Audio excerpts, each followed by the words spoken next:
I will always have regrets, but I won't keep running from them. I love myself for who I was, who I am, and who I hope to become. We got him. Win able. Yo, it's Jojo.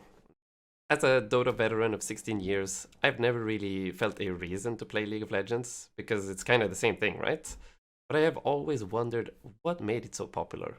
So I finally decided last year to try it out, because, don't knock it till you tried it, right?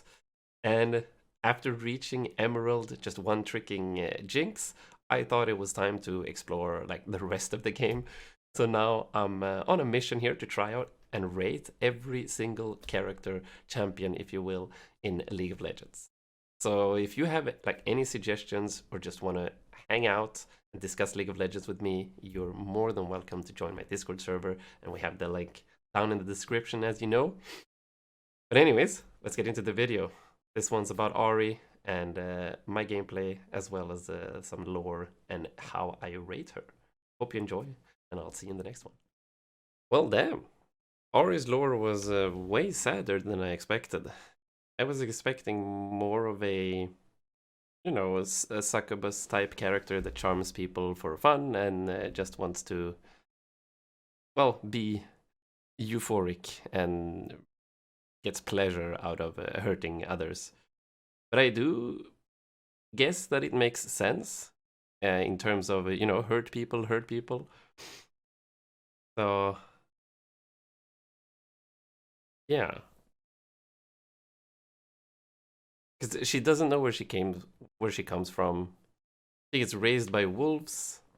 She learns that she can absorb memories and spirits of people and animals that die, and she can like absorb their memories, and that like gives her a bunch of like, understandably so, for someone with no memory of their past and who they are and where they come from, like absorbing memories is probably very enticing. Like, she learned a lot about the world through absorbing other people's memories, but she did also kill a lot of people in the process, and that made her very sad.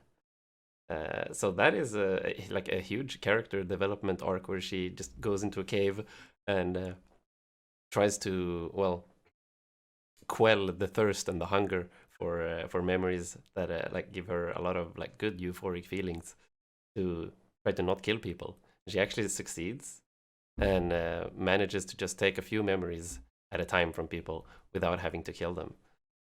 And then there's like a long part in this video about like her coming to a garden because she wants to forget, because she killed her lover, her old lover. She killed some kind of painter, and that makes her, well, completely in despair. She doesn't know what to do. She wants to forget all of these like painful memories.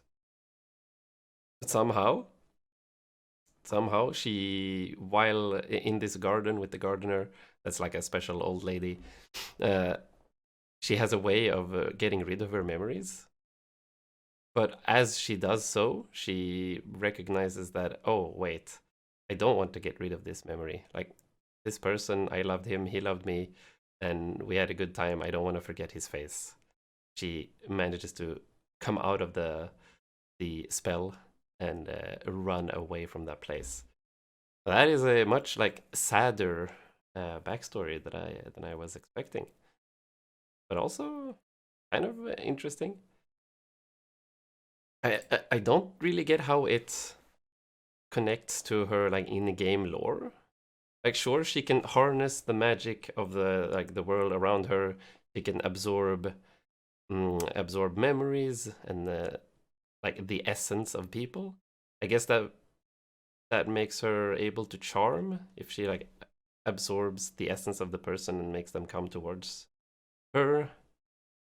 Maybe it makes sense. I don't understand her ultimate though, how she jumps around. Like, her abilities, she throws a ball, she becomes fast, and these little spirit things attack nearby targets. She charms, and then she can jump, and spirits attack the nearby targets. And then her passive is that she steals the essence of targets. So this is lore accurate. This is just magic orb. Maybe this makes sense because her necklace was an orb. But then the Foxfire and the ultimate, I don't really think this makes sense lore-wise. But I guess she did need some kind of some kind of damaging abilities as well. Yeah, she is connected to the magic of the spirit realm. Fox like Vastaya, who can manipulate emotions and essence, gains memory and insight from each soul she can. Yeah, once she was a predator. Now, yeah, she wants to go into the world and gather her own memories. This is what she realized after doing meditation session. Okay, a pretty sad backstory for a very cute and beautiful character. Let's see, what do I actually rate this? I mean, it's kind of a classic love story with a like monster that consumes people, but she, through the love of the person that she killed, realizes how to become a better person. That is a very common trope as well. It was a sadder backstory than I expected, but still pretty good. I would give it maybe a 2 out of 5. It's not better than Aatrox's story. Lore backstory, that's a 2. It's decent. It was much sadder than I expected, but I wasn't blown away or anything. She looks very good actually. The model, she had one very beautiful skin, the moon one. Once again, the moon skin wins. It was a blood moon for the Aatrox, and then there was a moon skin on the Ahri as well. I do like that they have the KDA stuff. I didn't think those skins were super beautiful, but I do like the KDA things in general. Like having a pop band with the characters in the game and having the skins from the pop band from their shows. That is just marketing.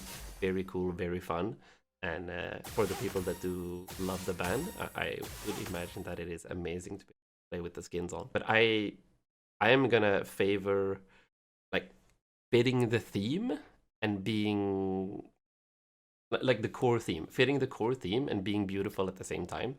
So that being like pop star, like futuristic, that doesn't really fit with the old Fox spirit realm type character. So that's why it has a pretty low score. So what about the voice acting? I will always have regrets, but I won't keep running from them. I love myself for who I was, who I am, and who I hope to become. Oh, This that's a good forest one. brings me. Yeah, so she's definitely way more confident here in the game, or the game version of her. There's beauty in even the most painful memories. There's beauty in even the most painful memories. That is such a good quote. Zaya, in So it feels like in like these voice lines come at a much later time than Necrit lore video explains. Like she seems to be very confident in herself and her choices. I guess that's what she gained out of the encounter with the gardener and getting rid of her memories, or trying to get rid of her memories, but then accepting them in the end. Yeah, so okay, she's super confident in her voice lines. So it seems like she has really grown, and now she's just looking for her ancestors and trying to, well, create her own memories and not to steal for her own selfish like pleasure. It's a decent story. It was decent, nothing super special. Was pretty good, but not even close to the level of Aatrox. So I'm putting that as a 2. Maybe it's a 1. We'll see in the other when we compare it to the other characters. But for now, a 2 is probably pretty decent. I might change these around as we move through the cast, and it's gonna be interesting to see if I do change stuff, because I did change the difficulty skill expression here. Aatrox, I had a 5 first, but after playing Akali was just on a whole different level. So I changed Aatrox's difficulty and skill expression to a 4 because Akali was way more difficult. Anyways, yeah, I think Ahri is just a very average, run-of-the-mill, just mid character. He looks good. That's pretty much the redeeming quality. And she was like pretty fun to play. Then fun factor when it comes to gameplay here, she is pretty fun to play. I mean, I enjoyed all of my games. I would say this was tied into the difficulty and skill expression.